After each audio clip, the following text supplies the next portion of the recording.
As Michael suggested, I've been thinking about architecture for some time really. From my doctoral thesis, my PhD research was focused on major architectural projects. And one of the things that I've been trying to sort of unpick, or one of the things I've been trying to get to grips with, is some of the ways in which architects and their work are mobilised in the context of political change. So a lot of my work to date has been focused on state-led architecture in periods of major social change, major political upheaval.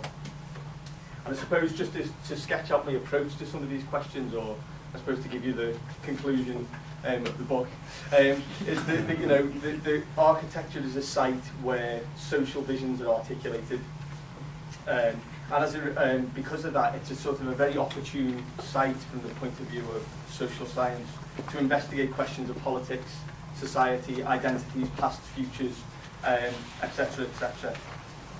And my starting point today, and in general, is really to quote the work of Thomas Dutton and Lee and Mann, who are Marxist architectural theorists. They suggest that to make architecture is to map the world in some way, to intervene and to signify. I think what they suggest, and what I'd like to suggest today, is that architecture is a component of a wider repertoire of forms and cultural discourses that can be mobilised to do certain types of work in certain contexts. I'll say a little bit more about the case, but just perhaps a few more words on my sort of approach to what I call sociology of architecture. I think that there are a number of sort of potential reductionisms, a number of potential traps we could fall into when approaching architecture from the point of view of sociology or social science in general.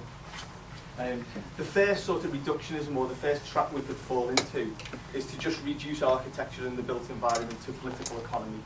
We could suggest that the meanings, the uses, the function of architecture in a capitalist society is always and everywhere inextricably reducible to accumulative strategies. Architecture is the site in which capital is, it's a site through which capital is channeled, and it's also the site through which capital is generated.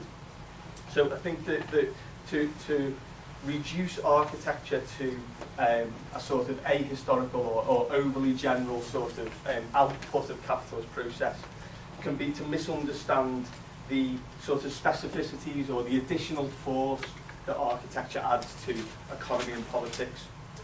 So I think that, I suppose, my work, I hope, represents an attempt to try and take seriously the additional force, the specific contribution of architecture to politics and economics. So if one reductionism entails sort of reduction to sort of the context in which it's commissioned, a reductionism on the other side, the other reductionism I think we need to be wary of, is to sort of completely extract architecture from the political and economic relations in which it is inserted. So to just consider architecture as a standalone object, as sort of a free-floating form that doesn't connect to the wider structural context in which it exists.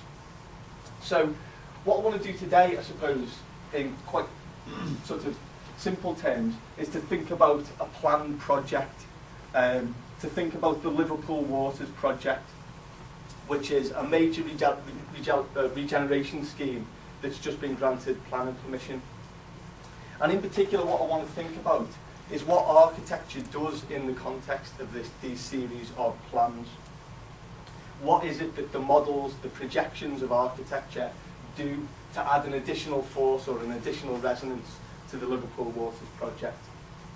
And I suppose, again, to give you the conclusion up front, one of the things I want to explore is the sense that architecture is a construction that involves images, it involves material things, but it also involves stories about the world. My conclusion today, or one of my conclusions today, is that architecture is a construction on the basis of which other constructions are generated. So, what I want to do initially is just sort of explore the work of an American sociologist called Thomas Gearing, who I think sets up a really interesting and thought-provoking framework for the analysis of these sorts of questions. So Thomas Gearin, some of you may know him, he's a sort of a sociologist of science and technology. And one of the things that he's addressed in his sort of wide-ranging work that I find very sort of, very sort of thought-provoking, is that he wants to explore the construction of knowledge claims. And in particular, what he wants to interrogate are some of the ways in which knowledge claims, the production of knowledge, the production of scientific, social scientific knowledge, relates to place. And I think there are at least a couple of questions that Gearin's work directs us towards. First of all is the provenance of knowledge claims. Where does knowledge come from? Gearin starts with the kind of the assertion, or with the assumption that all knowledge emerges from a particular place at a particular time. And as such, that particular place and that particular time leaves its hallmark on knowledge. That, you know, the specific times, the specific places in which knowledge is generated is sort of reflected and sort of shot through that knowledge. And secondly, and the sort of the question that I really want to interrogate today, Gearin in his own work interrogates how place, representations of place, contribute an authority to scientific claims. So how is it that science, natural science, social science represents places? How are cities represented, for example, in social science?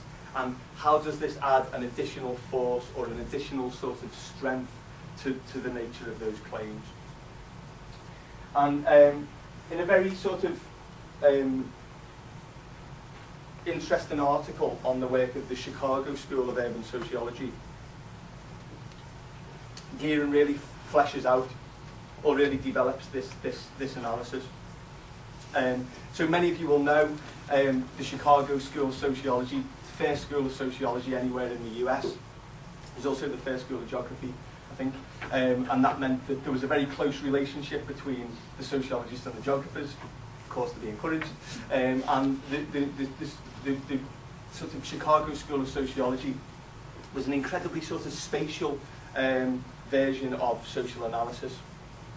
And of course what we get at this time, so in the 1890s, is the sort of an incredibly intense version of urbanisation taking place in Chicago. So population increases massively.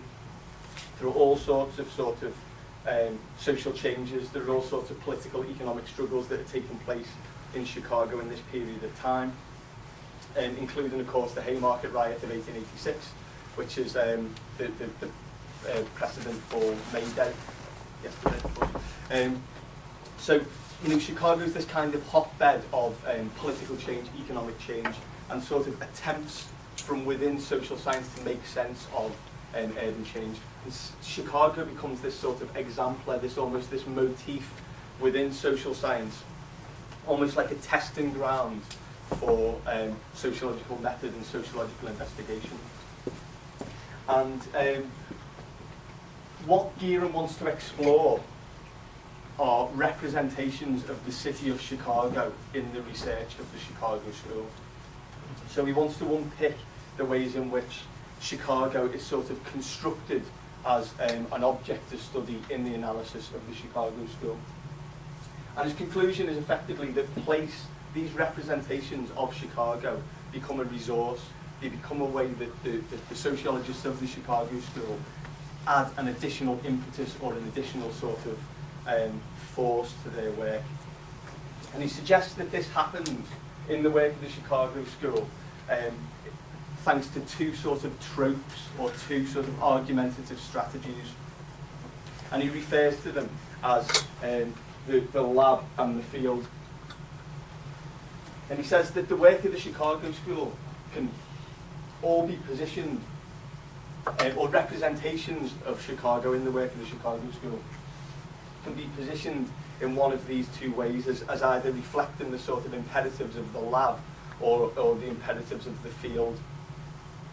And he suggests that the field, so this image at the top, the street, it involves the researcher becoming immersed in the field site. So an amazing photo from the early part of the 20th century, south side of Chicago. You've got, I don't know whether you can see it, but you've got some kids playing in the street. What appears to be a dead horse. I'm sure it's not. Horses don't sleep like that. It's dead.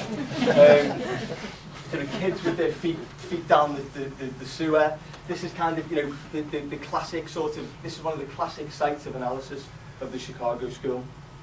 So we're thinking now about the early ethnographies that the Chicago school is so well known for, street corner society, a natural history of the gang, you know, the hobo, the taxi hall dance, these sort of classic ethnographies that rely on a proximity or an immersion in the field. And Gearin suggests that these representations of Chicago involve the researcher getting up close and personal. They involve them sort of breaching the scientific distance and getting involved in emotions, vulnerabilities, empathies, subjective experience, effectively. And it's this proximity to subjective experience that gives the research a kind of an authority or a legitimacy. Some of the other accounts of the Chicago school, perhaps most notably, Gearin focuses on Robert Park's, one of the early statements of the Chicago school from Robert Park.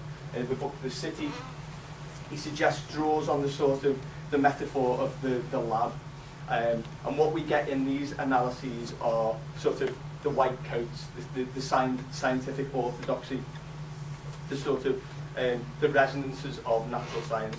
So the lab analyses are contingent on a sort of view from nowhere, a logic of experimental science, you know, a kind of a distance from the subject. And Gearin says that when we look at the work of the Chicago school, even the metaphors that are used to describe the city, you know, the classic sort of city as laboratory, is based or contingent on the researcher's distance from the object that they study. So some of these representations of Chicago then, the city is represented as a controlled, orderly and frictionless environment, one that can be mapped, one that can be whose experiences can be captured and sort of interrogated in the lab away from the field site. So just so that's absolutely clear, there's a nice quote from Gearin on this sort of dual representation in the city. So what you suggest in the course then is that in the field, knowledge is found, it's here, it's placed, and the researcher needs to be immersed. In the lab, knowledge is made under controlled environments. That can happen anywhere. And the basis for the authority is detachment. So just so that kind of distinction is quite clear, nice quote from Gearin, who suggests that for the city to become a legitimate source of claims about urban form and process, Chicago is textually made to oscillate between two available authorising spaces, the city and the lab. The field site and the lab.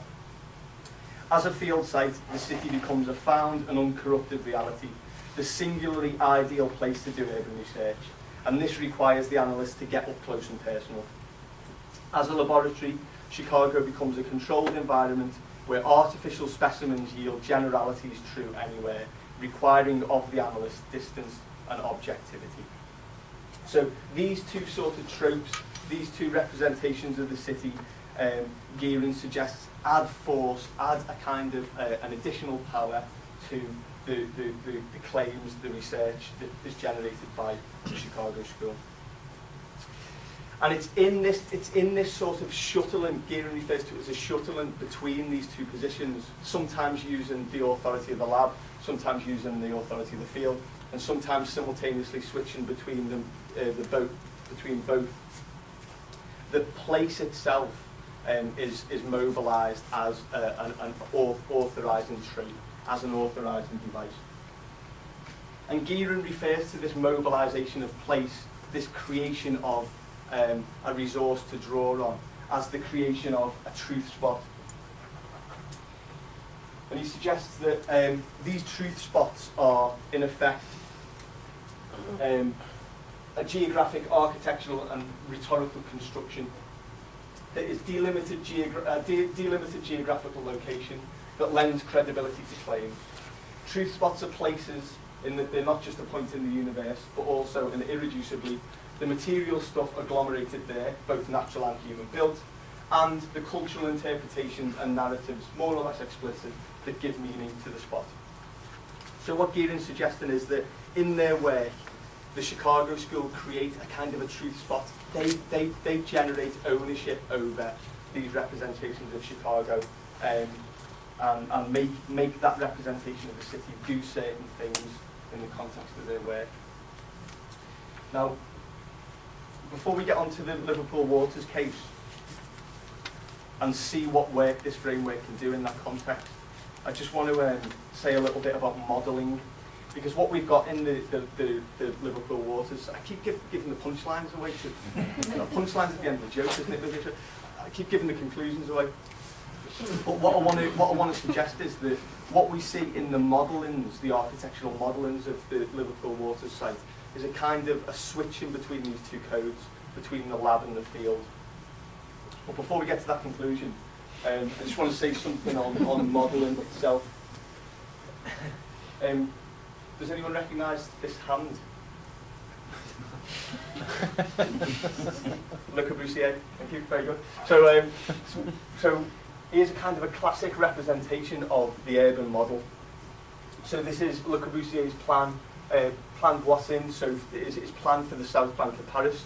He effectively suggested that cities had developed along such irrational lines that they needed to be flattened, start again along more rational scientific lines. And the only person you ever see in any of Le Corbusier's models is Le Corbusier, and often it's just his hand pointing at something. So you really get this sense of the model as a way of sort of projecting or bringing about a future. And I've got a really nice discrete definition of the model from Phil Ayres, who's someone who's doing really interesting work on sort of technologies around modelling. And what Ayres has suggested in his definition of the model is that whether hand-drawn, digitally encoded, physically constructed, sketched, collaged, appropriated or scaled, if the designer and or the observer attributes the artefact under consideration the status of being representational, it acts as a model. Maybe a long way round, sort of emphasising that models are representations of the world, but crucially are not just abstracted representations, are actually ways of bringing about the changes that the models suggest as necessary. And this is a point that's made very persuasively in James Scott's book, Seeing Like a State. One of the, an amazing subtitle, How Certain Schemes to Improve the Human Condition Have Failed. And what Scott suggests is that models like this are particularly attractive to governments and states, because what modellings allow for are a sort of ordering. They allow for a summarisation or a kind of a spatialisation and ordering of populations. So Scott's particularly interested in the ways in which states use physical models of things to order social populations. And he suggests that the model is an experimental terrain, a self-contained and regulated space where aspirations can be realised and played out. Models are instruments designed for a purpose, the simplification and rationalisation, a miniaturisation of perfection and control. So the starting point here is effectively that modelling is one way of projecting into the future. It's one way of not only sort of in the abstract reflecting a possible future, it's also part of the logic that brings that future into being. So what we can see in modelling are there are certain characteristics to architectural modelling in particular. One of the affordances, or one of the things that models do, is they simplify the world. They make it more understandable. They make it less complex, less messy, less disordered. And what we can see in this, and it's in that modelling that you get a vision of the future that can be disseminated. You can take it and show people. You can email it round. You can submit it to planning inquiries. You can use it in the context of public consultations. When you've got a model, you can make it travel in different directions. Now, I'm really interested in this idea of models reducing complexity. Made me think of the work of Max Weber. So, Max Weber's concept of the ideal type, he starts off with the assumption that the social world is too complicated to know entirely, and what we need is a device to simplify the world and to draw attention towards the features that you want to analyse. So the ideal type for Weber means synthesising a lot of things that aren't always together, and it means sometimes omitting or overlooking other things altogether. And what we get with the model is the same process, the construction of an ideal type. Certain things about the world are left off, certain things are brought in and brought to the foreground, while other things are sort of drop off the agenda altogether. One way to think of it is maybe as a kind of a distillation. So, in cooking, you distill a sauce down, it becomes more flavoursome, more powerful, more potent. A model is kind of like, it draws attention towards elements of the future that the model maker wants to emphasise. So because of that, I think that models provide a really interesting objective analysis for social scientists and others interested in how visions of the future are brought into being. So what I want to do against that backdrop is talk a little bit about the Liverpool Waters project. Now, I've got quite a lot of descriptive information on this, but I don't know whether I should spend very long on that. Suffice to say, it's a project for a piece of land. So this project it was granted planning permission in March this year. It's a project this is the sort of red outline, so this is where the project's going to be. Those of you that know North Liverpool, so we've got the Three Graces here. This is Regent Road leading out to Bootle and North Liverpool here. And then this is the Wellington Dock at the very north. So it's a kind of a 60-hectare site. I must admit, I didn't actually know what a hectare was. And people often use football pitches as like a rough and ready measure. It turns out a hectare is about a football pitch. So there you go. So it's a big space, 600,000 metres in sum. It is a mixed-use development. In other words, the spaces are commercial, residential, primarily residential actually. So the project is based around the addition of about 9,000 additional beds to the north of the city centre. The site is owned by Peel Holdings, who many of you will know are a locally and internationally powerful infrastructure transport management group who own large swathes of Liverpool and significant parts of the northwest. So they own and control a number of sort of second-tier airports: Liverpool John Lennon, Robin Hood, Nottingham Robin Hood, or Doncaster, Tees. But they also own Trafford Centre, own and control Trafford Centre, Salford Media City, and large parts of the waterfront at Liverpool that they acquired as part of a takeover of the Mersey-Docksham Harbour Board in 2005. And the Liverpool Waters project, this one that's outlined here, is sort of the jewel in the crown of Peel's plans for the development of the Northwest. So the wider sort of regional plan that Peel have developed, they refer to as the Ocean Gateway, which involves linking Liverpool and Manchester effectively through a series of waterways, canals, and so on. And the Liverpool Waters site and its sister site, the Wirral Waters, on the peninsula, are sort of as I say, the jewels in the crown, or the key constructions of this wider projection. Now, one of the interesting things about this, and I was talking to Roy Coleman about this the other day, is this idea that in times of economic crisis, one pattern you can see emerging is that people with lots of capital invest it over incredibly long periods of time. So to the south of this development, the Liverpool One residential retail development is owned and controlled on a 250-year lease. A kind of mind-boggling a period of time. And if you've got enough capital to wait 250 years for it to be realised, you probably smooth out any sort of bumps in the road along the way. The Liverpool Waters development is also similarly sort of a projection into the future, so it's not scheduled to open till about 2040.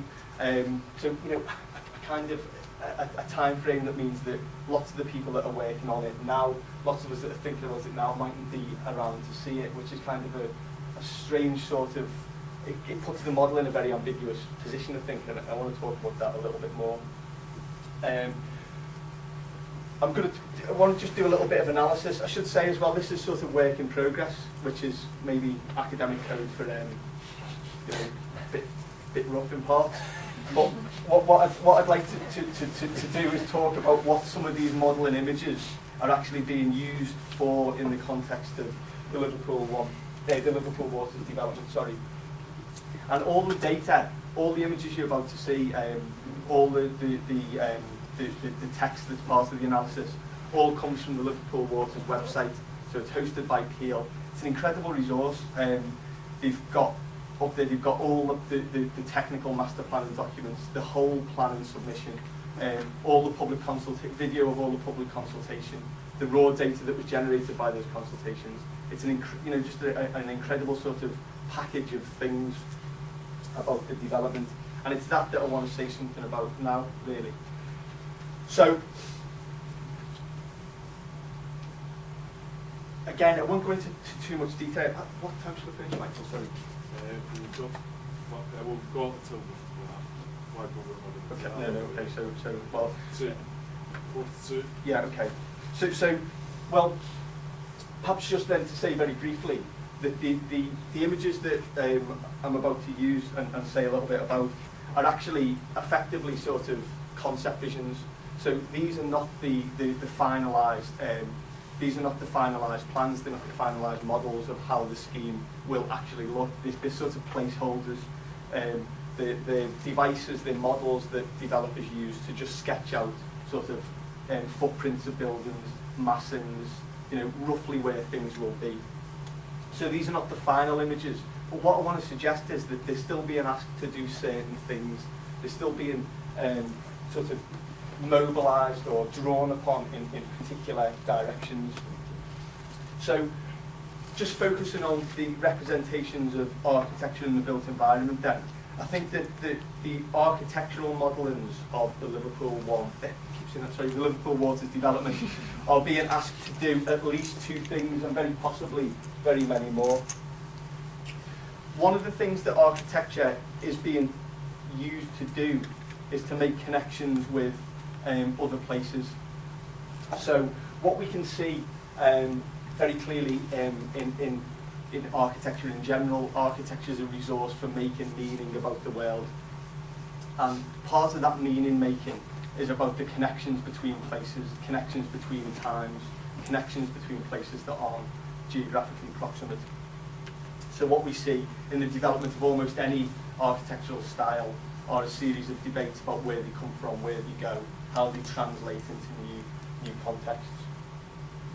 Now, what I want to suggest is that these connections with other places have been a crucial part of the job that images of Liverpool Waters have done to date. So what these models have allowed for are all sorts of connections to be made between Liverpool and this development and other places in the world. In fact, the concept vision for Liverpool Waters that I'll show you in just a second, the people that developed it, Chapman Taylor, suggest that the actual form, the actual sort of style, the images draw heavily on form and visual similarities to other global waterside cities, including Vancouver, Dubai, Shanghai, Hamburg and Manhattan. There's clearly sort of aspirational sort of connecting up of Liverpool with other places. But I think more than that, the model also allows for connections to be consolidated and opportunities to be identified. So what we can see is the model, and I'm grateful to Michael for a discussion about this. What we can see the model as the basis for a kind of a series of other types of interventions. The models are picked up and put down somewhere else. So Peel sponsored, with the University of Liverpool actually, the Liverpool Pavilion at the Shanghai Expo, where the models were presented. The models have been used in bilateral talks between the UK government and the Chinese government. And the models are made to do all sorts of other things. They're the basis for a series of meetings. They're the basis for the sort of dissemination of economic opportunities elsewhere in the world. And what I want to suggest is that this implies a certain aesthetic. If models are going to travel smoothly across the world, they need to draw on a form. They need to draw on an aesthetic that will be understandable to people in other places of the world. So I want to say a little bit about that as we go through. So if one thing that the models are doing is making connections with other places, I think what we also get with the models, and this is perhaps quite obvious given what I've said, but there is a kind of a connection with the future. The models represent a kind of, well, they've got a dual function really in highlighting or sort of assembling a kind of a future that is at the same time sort of problematises the present and suggests the basis for transformation. I'll just say a little bit about this alongside the images actually. So what we can see in these sort of concept visions, I've grouped these together. I mean, effectively, I think to use Gearon's framework, what we've got in this collection of images is the lab. These are representations of Liverpool that can be made to travel. It's almost like Liverpool is the locally meaningful, confusing, messy stuff is completely smoothed out. They're depopulated representations. And in fact, I mean, there's this kind of, Le Corbusier, who we mentioned before, really liked the metaphor of the plane, you know, the God's eye view. And what we get here is sort of, I mean, a incredibly abstracted abstractions, really, you know, that are distant from the reality that they reflect, or are designed to bring about, rather. And what we can also see, I mean, this is one of the early concept visions, interestingly enough. So this is developed 2007. And what you can see is just a kind of an emphasis on scale and massing. So there are 42 high-rise buildings. Now, the so-called Three Graces are completely dwarfed. The rest of the city is dwarfed. And I think this is effectively the model being used to paint in really bold colours and to identify the basis for transformation. Now, I'm sure that, well, I'm not sure, sorry, but I would speculate that the people that developed this model know that Liverpool Waters is never going to look like this. You would never get planning permission for this, even in Liverpool. Now, but what it does is it signposts a possible future. It identifies the basis for a kind of a large capital investment and a concurrently sort of established investment opportunity. The water obviously features prominently as well. So what we get here then, I suppose, is a sort of an aesthetic that travels, an international, transnational aesthetic, and an emphasis on scale and sort of and height, on an emphasis on modernity. One of the other things that these models are being asked to do, I think, and this is to go back to Gearon's distinction between the field and the lab. When the field is let in, when the kind of the quote-unquote reality of these spaces is kind of let into the models, it's to serve as a contrast. So we see an image of the Stanley Dock as it is now. You know, there's kind of a lamppost fallen over, the floor's dirty, it looks scruffy, it's a rainy day, but of course, oh, I don't know why that's gone there, sorry. Reformatting's gone a bit. Sorry everyone.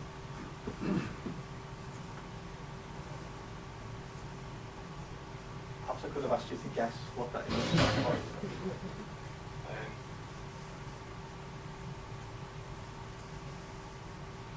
I don't know why that's not lined up, sorry.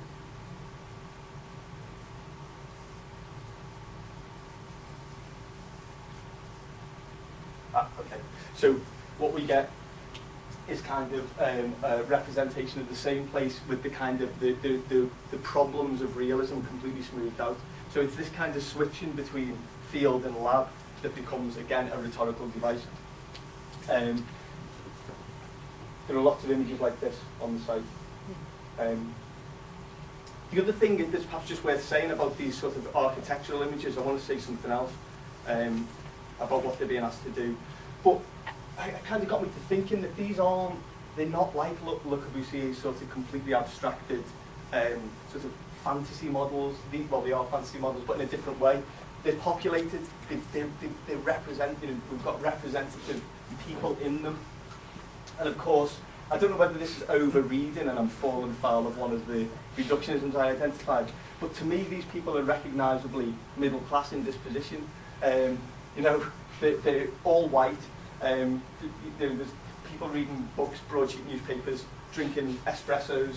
I mean, this is a kind of an urbane public. This is a kind of an urbane public, effectively, that's projected onto these spaces. So, sorry, this is a bit impressionistic, but the other thing that occurred to me about these models is that what they're also being asked to do is to aestheticize questions about political economy. So the Liverpool Waters development is based on a huge expansion of residential space in the city centre, precisely at a time when there is, depending on who you speak to, quite catastrophic oversupply of residential space in the city centre. Now, the argument that Peel have developed in the planning and regeneration document is that the existing oversupply can be explained due to its lower quality, or rather that the higher quality development will attract a new residential base to the city. Of course, this completely brackets off or completely ignores questions about Liverpool's local economy, you know, and some of the very real challenges that, you know, public sector cuts face in terms of employment. You know, it's just completely aestheticised, it's completely bracketed off. So these sorts of representations as well, they're accompanied by sets of other discourses. They're being asked to do things internally within the sort of assemblage of the website. Finally, last 5 minutes, I think that's something about what the architectural models are doing, but the site's very interesting because what we also get, it's not a completely sort of lab-based and frictionless account of the future. What we see happening quite often, and at significant points in the planning documentation, is the field being let back in, the sort of the social world of Liverpool, not just being let back in, but also drawn upon as a resource. Now, Thomas Gearing talks about the valorising authority of people and place.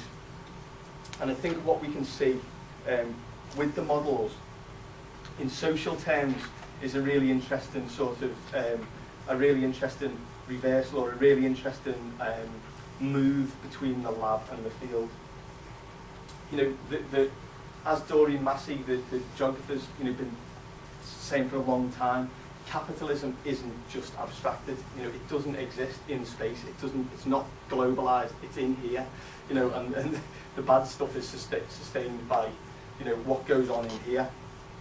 So, I think what we could draw from Gearing, from Massey, and other geographers that have made observations about the way capitalism is placed, is that, you know, capital needs to be in place. It can't be represented just as a fantasy of the dominant. It needs to stick somewhere. It needs to connect to local populations as well as to investor classes elsewhere in the world. And I think that architecture, as I've argued elsewhere, architecture is one device. It's one way of socialising capital. It's one way of making investment meaningful and resonant across a range of publics, across a range of populations. So what we can see, I think, is Peel trying to work out a number of fundamental contradictions or fundamental tensions through the modelling of the Liverpool Waters site. So we've got effectively an attempt to sort of nurture or to connect the plans to a sort of more proximate social reality, to people that are closer closer to the development geographically and if not socially. So one of the things that we see a great deal of in the social claims that are made in the planning documentation and what's said are a number of moves that sort of allied or conflate Peel's interest with the interests of the city. This is not a new story in regeneration. This is what happens all the time. We get private sector interests, corporations, regeneration companies speaking for cities. But I think in the case of Liverpool Waters, this involves some really interesting sort of mobilisations or some interesting moves. So we get the typical stuff that from the project manager of Liverpool Waters, that it represents a fantastic opportunity for Liverpool and the city region. From the development director, that Peel believes that Liverpool can be a greater city and that Liverpool Waters is a major part of its future. We've managed this because all the stakeholders are proud of Liverpool. Local regeneration company, Liverpool Vision, have suggested that Peel and Liverpool City Council are united behind a shared vision and ambition for the city, ensuring a holistic approach with private and public sector working together to help redress the imbalance in the region. And just the final quote, there are lots and lots of these from the Liverpool Business Guild, Professional Liverpool. They suggest they've been a strong supporter of Peel's overall vision for Liverpool for some time. Liverpool can improve its image and enhance its emerging international status as a leading UK business investment location to help all our common goals. Fascinating sort of conflation of sort of Peel's vision for Liverpool. Effectively what we see in a lot of these, a lot of the literature around the models is that Peel are being represented as something akin to a state. You know, that it's Peel's, Peel are taking on the responsibility to not only secure this sort of vision for Liverpool, but also to make social investments, to provide education, training and economic opportunities for local populations. In particular, one of the things that is very interesting, almost by way of conclusion, are the sort of consultation devices that characterise the early part of the project. Now again, models aren't the only thing about the consultation process. I did go to a couple of the events myself, and you get, you know, the models are very prominently on display. But of course, and again, this isn't a new story, but the basis of the consultation, I mean, the questions, you know, are you in favour of the proposal providing a range of new jobs and training for local people? The 2% of people that say no, I would just love to talk, you know. Are you in favour of the proposal offering a wider choice of new homes? What does that mean? You know, I mean, the questions raise more questions than they perhaps answer, but it's evidence of how particular publics, particular local publics, so these people who've responded have all got an L postcode, which again covers a massive sort of, that representation of the local covers a massive socio-economic group, and you know, some huge disparities in that. These aren't new stories, but I just think that the architectural models are not just used to control for messiness, they're not just used to distance the development from the world. At certain key points they become a basis for reintroducing it or bringing it back in. Finally, and I say this as someone who grew up in North Liverpool, not that that's necessarily important, but what we get are really interesting representations of North Liverpool in the project visions, the models, and the wider discourse. North Liverpool then is a kind of a place where lots of its wards are ranked amongst the most multiply deprived in the UK. You know, this is a public, I would suggest, that can't be ignored. It's proximate to the site, geographically close to the site, but socially hugely distanced. This is not a population of people that can be modelled out of this future altogether. But what we see is a really interesting incorporation of the people of North Liverpool into this model. So again, the basis of a lot of the claims about this area, this geographic area, focus on securing an economic and employment opportunity for people, and I quote, to provide substantial economic and employment benefits to the deprived communities of North Liverpool. and a wider range of employment opportunities for those local people willing and able to skill up. So Peel are providing not only the employment opportunities, but also the training to secure, to cultivate, to sort of improve local residents to a sufficient level where they can go and actually work in the development. I'm being a bit facetious here, but it's difficult not to be with the tone of the document. What we do get are a lot of sort of social claims, again, sort of Peel, in a way, fill in the gap that's left by, you know, states, by the NWDA, by local government. Peel will work in partnership with community agencies and local education institutes, provide life skills and job training to help secure full-time employment for residents of North Liverpool. So what we get a lot of discourse that positions the developer as sort of taking on a responsibility to contribute not only to the physical development of the city, but to the social development of the city. Young people are also represented in incredibly partial ways in these accounts. Peel promised to change the way people, especially the young, feel about their neighbourhoods, their future prospects and attitudes towards education and training. But of course we know that their neighbourhoods are not going to be Liverpool Waters, so the fundamental problem that the developers have got is bridging this kind of, bridging this gap. There are other sort of prominent discourses about Peel helping to tackle Liverpool's enterprise deficit by, quote, inspiring and motivating young people and those already in the labour market. So this is no longer just, you know, the unemployed as a subject population. This is everyone, you know, that is going to be inspired to be more entrepreneurial or to do better. And I think that one of the things that perhaps say about these sort of sets of social claims, this is a point where the models move to the background. You know, these future-oriented representations are by and large absent alongside these sort of social discourses. You know, the gap would look too great to bridge. So we get a focus on sort of the meaningful world of the locale. Okay, so just by way of conclusion then,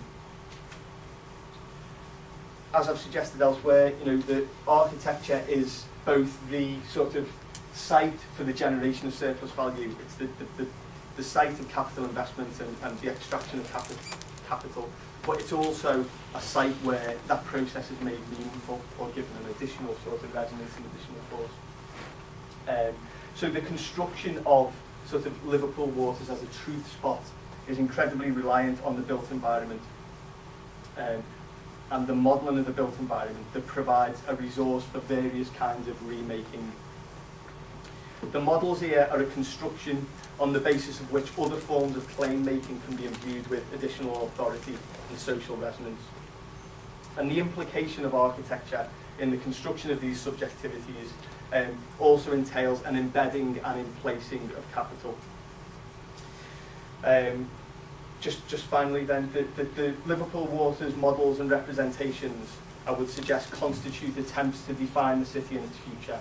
And in the process, they mobilise existing elements of people and place in highly partial ways.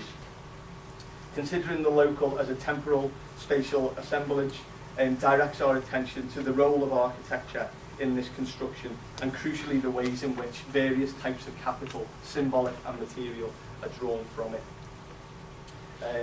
So I suppose what I've suggested is that architectural models occupy an interesting and distinctive place in this wider assemblage.